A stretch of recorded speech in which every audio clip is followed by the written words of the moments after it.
So listen to this. People always say that all publicity is good publicity, and I mean, when it comes to football, that was true, just 30 years ago, back when Maradona kept making the newspaper covers with every headline sounding crazier than the one before it was kinda working for him. To many fans, his rockstar Raging Bull persona only helped us further proof that he was simply greater than life itself, but nowadays, that isn't the case.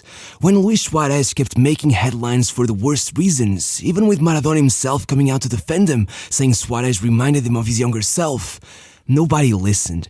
Nobody cared. The media train kept going at full speed, and before you knew it, Suarez was a villain, a madman, a vampire, the cannibal of Amsterdam. And with everyone distracted by these novelties, I think a lot of people forgot to stop, set themselves straight, and admire a man who at one point could argue that he was the best player in the world.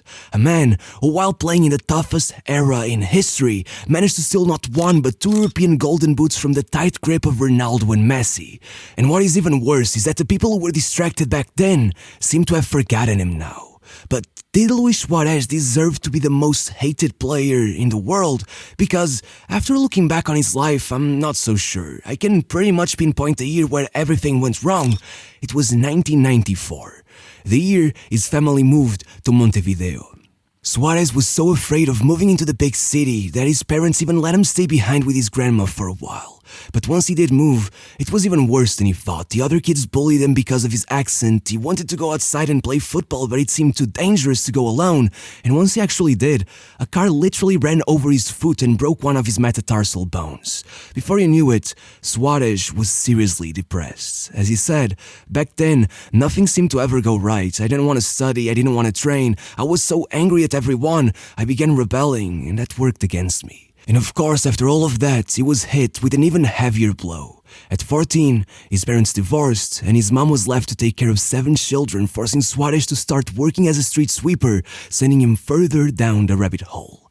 A year later, he was skipping practice, going out at night, drinking, mixing up with shady people, and of course, it was right there that the first incident occurred, with Suarez headbutting a referee, nearly breaking his nose, and getting into trouble with a club.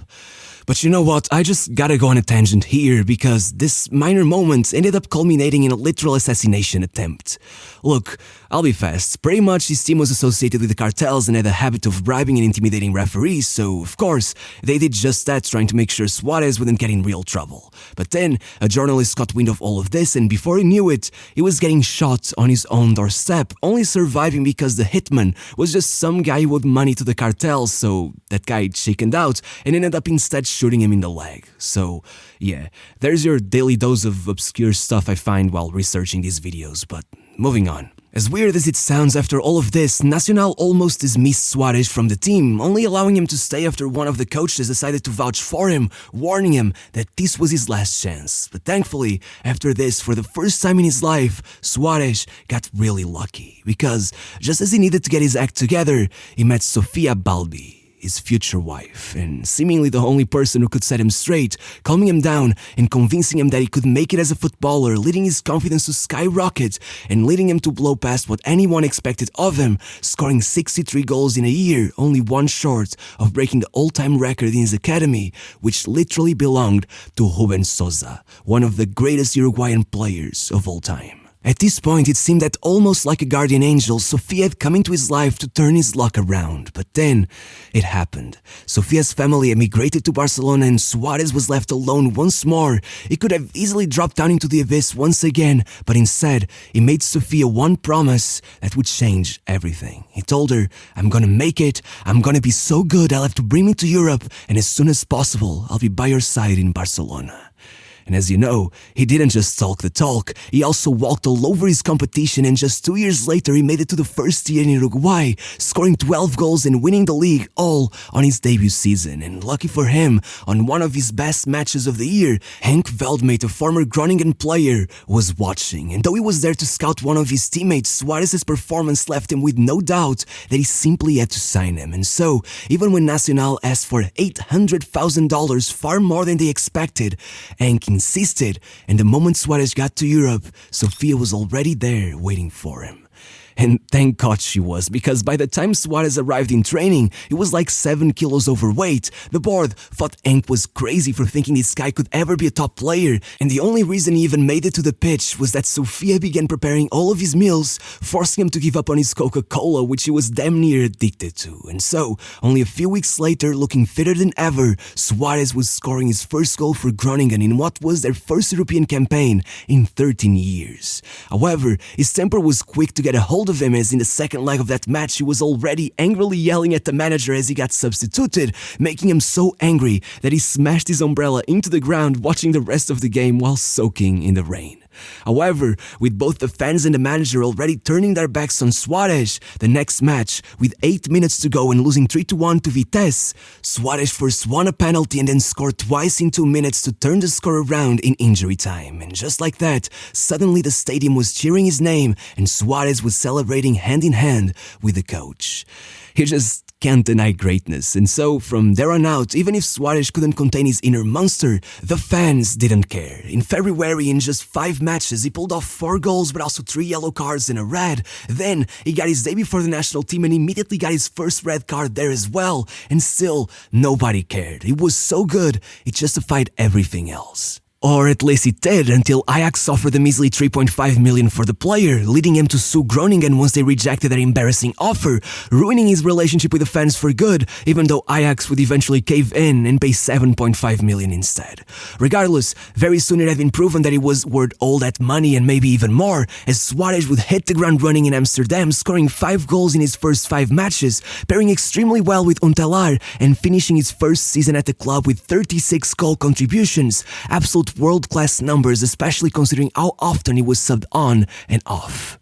However, it still wasn't all great. Even though the following year he would bump his numbers up to an incredible 47 goal contributions, he quickly became one of the most despised players in the league, often being accused of being a diver and a cheat. Even his manager, the iconic Marco van Basten, would often clash with him over his constant lack of discipline, at one point accumulating 6 yellow cards in a space of a month and a half, eventually even being suspended by the league. But above all, Ajax was still falling way short of winning the league. It was time to take responsibility, and so they handed him the captain's armband despite all the chaos, and it paid back massively. With Suarez laying down a mind-boggling 73 goal contributions in a season, all in just 4,100 minutes of football, meaning he was racking up a goal and an assist virtually every game. But even after that, Ajax still lost the league, this time by a single point. Yeah, at least he did win the cup and was named as the league's player of the year, but it clearly wasn't enough reward for what he had just pulled off.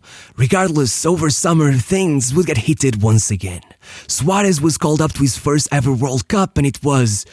I don't even know what to call it. Suarez was phenomenal. Up to the quarterfinals, he literally scored or assisted every single one of Uruguay's goals. He and Forlan seemed destined to pull off a miracle. After all, it was the first time in 40 years that Uruguay had made it to the quarters. But then, it all got seriously wild.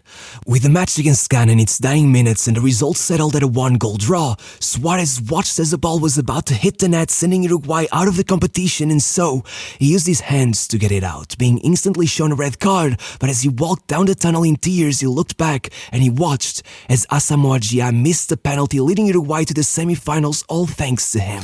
His celebration said it all. He would do anything to win. It had been worth it. This was his very own hand of God. However, without him, Uruguay would succumb in the next stage, failing to make it to the final, and many would forever see Suarez as nothing more than a cheat. So, really, was it worth it? I don't know, but what I do know is that after a season like this, you probably expected me to tell you that he then moved to some European giant, but instead, he stayed at Ajax, and his form dropped. Though he was still world-class with a goal contribution every game, that wasn't the problem. The problem was that year Suarez also finally succumbed to his greatest impulse and beat Otman Bakal in a match against PSV, earning the nickname the Cannibal of Amsterdam. Sure, he insisted Bakal had repeatedly stepped on him and had been trying to get a reaction out of him all match, but nobody cared. Suarez was suspended for 7 matches, and before he was even done with his ban, Liverpool swooped in and completed his transfer for 26 million euros. Ironically, on the exact same day, they finally sold Torres to Chelsea. He would have even been their record signing if not for the fact that on that same day, Liverpool decided to blow 41 million euros on the mighty Andy Carroll, who according to Transfer Market was worth about 2.5 million at the time. But yeah, no matter how many goals he scored at Ajax, his fame for being a complete madman preceded him, and though he was able to change the minds of many of his teammates who thought it was a bad idea to sign him by taking Liverpool from 12th to 6th place in under 3 months, the next season, things got bad. You see, at first it all seemed great. Suárez had just played the most successful tournament of his career, leading Uruguay to the Copa America title after 16 years, even taking the MVP award after once again being involved in seemingly every goal they scored. And even once he was back with Liverpool, he started the season with 12 goal contributions in 13 matches. But then, in a match against Manchester United, he got into an altercation with Evra and ended up calling him a word with some seriously racial undertones and getting an 8-match ban.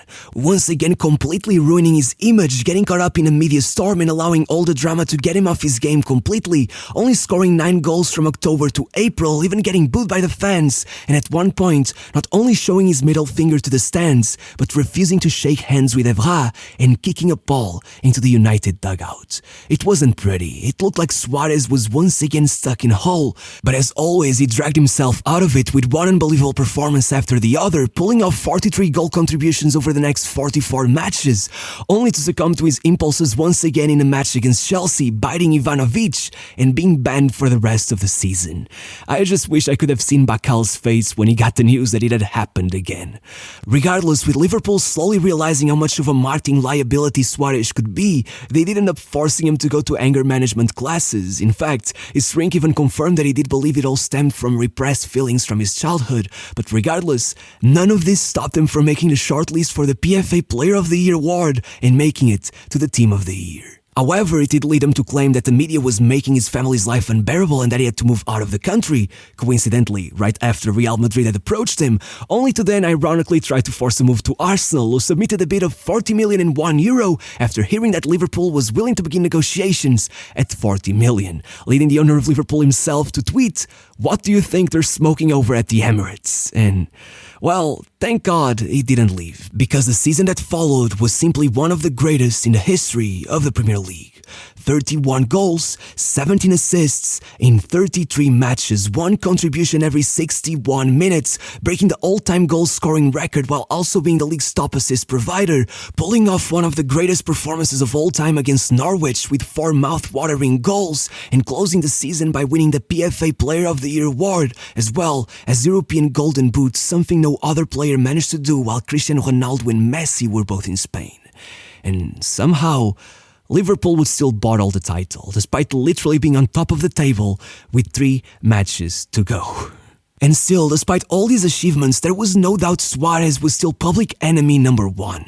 I even found a newspaper clipping where they wrote, "He's the whiniest, most annoying player on earth. Though there are many aspiring to that spot, he is easily the most hated player in football. There is nothing good about Suárez aside from his feet. Mark it down, he will do something crazy at this World Cup. I wouldn't be surprised if he punched a baby at this point." And well, they weren't wrong. All he needed to make sure he would get very close to the top of the Ballon d'Or rankings that year was to stay out of trouble and have a good World Cup. But after a stunning performance against England in the opening match, he then, with billions watching in the biggest tournament on earth, decided to strike again. This time biting Chiellini and being handed a 4-month ban from all football-related activities, including training with the team, just as he finally fulfilled his promise to Sofia, signing for Barcelona and becoming the 3rd most expensive player of all time at €81 million. As you might imagine, after all of this, despite being easily one of the best players in the world, FIFA didn't even nominate him to the Ballon d'Or. Still, even though he would only be allowed to join the rest of the team by late October, Suárez would quickly pick up the pace and establish himself as a key player in what may be the greatest attacking trio of all time, alongside Messi and Neymar, hitting top form over the last 4 months of the season with 26 goal contributions in 21 matches, being especially impressive in the Champions League, scoring twice against both PSG and Man City before getting 2 assists versus Bayern in the semis, and then scoring against Juve in the final to turn the result in Barcelona's favor, adding the Champions League to their League and Cup double before going on to be the player of the tournament at the Club World Cup, and getting a goal and an assist in the European Super Cup to win every single one of the 5 trophies available to him that season. And to add to all of that, maybe it was because he was finally at peace in Barcelona amongst Sofia and her family, but suddenly, The chaos had stopped. Suárez no longer seemed completely mad, and so the following season, he proceeded to pull the most extraordinary numbers of his career, 59 goals and 24 assists in 53 matches, for 83 goal contributions in total in a single season, completely destroying any claims that Messi and Neymar had ever outshined him, at one point getting 4 goals and 3 assists in a single match versus Deportivo, before going on to score another 4 in the following match, becoming the first player to ever do that in La Liga, eventually totaling 40 league goals to take the Pichichi and the European Golden Shoe, while also leading the league in assists, something not even Messi had ever managed to do. Had Barcelona had a better UCL campaign and had Suárez not missed the Copa America due to injury, who knows what could have happened at the Ballon d'Or, but with the Euros and all that, he ended up placing only 4th, below even the likes of Antoine Griezmann. Was it fair? I'm not so sure. Regardless, the following year, despite still pulling 56 goals and assists and being involved in the greatest Champions League comeback of all time, Barcelona settled for just a Copa del Rey title. Then, to make things worse, Neymar left to PSG the following year, and though Barcelona still managed to go 39 matches unbeaten in the league among all of this, the first signs of their incoming crisis came up, as they got embarrassed by Roma, who managed to knock them out of the UCL after a 4-1 defeat at the Camp Nou. In the middle of all of this, Suárez's powers began dwindling, and maybe still reflecting the negative image he had over the earlier days of his career, many of the fans were strangely quick to turn on him, especially as Barcelona got embarrassed once again the following season, this time by Liverpool, leading them to complain about the team's away performances, and especially about Suárez, who hadn't scored an away goal in the Champions League knockout stage in 5 years. Add to this a bit of weight gain and some injuries, and just a year later, Suárez was getting kicked out of Barcelona with seemingly no empathy, despite being their 3rd highest all-time top scorer. As Messi would write on Instagram, "You deserve to be sent off like a legend, not kicked out like you were." Still, as one final hurrah, after some strange dealings that saw his Juventus transfer being cancelled following some bribery and a fake citizenship exam, Suárez ended up instead joining Simeone's Atletico, the perfect place to get revenge. And of course, he took advantage of that, being the club's top scorer with 21 goals, leading them to their 2nd league title in 15 years, while Barcelona kept sinking into the abyss.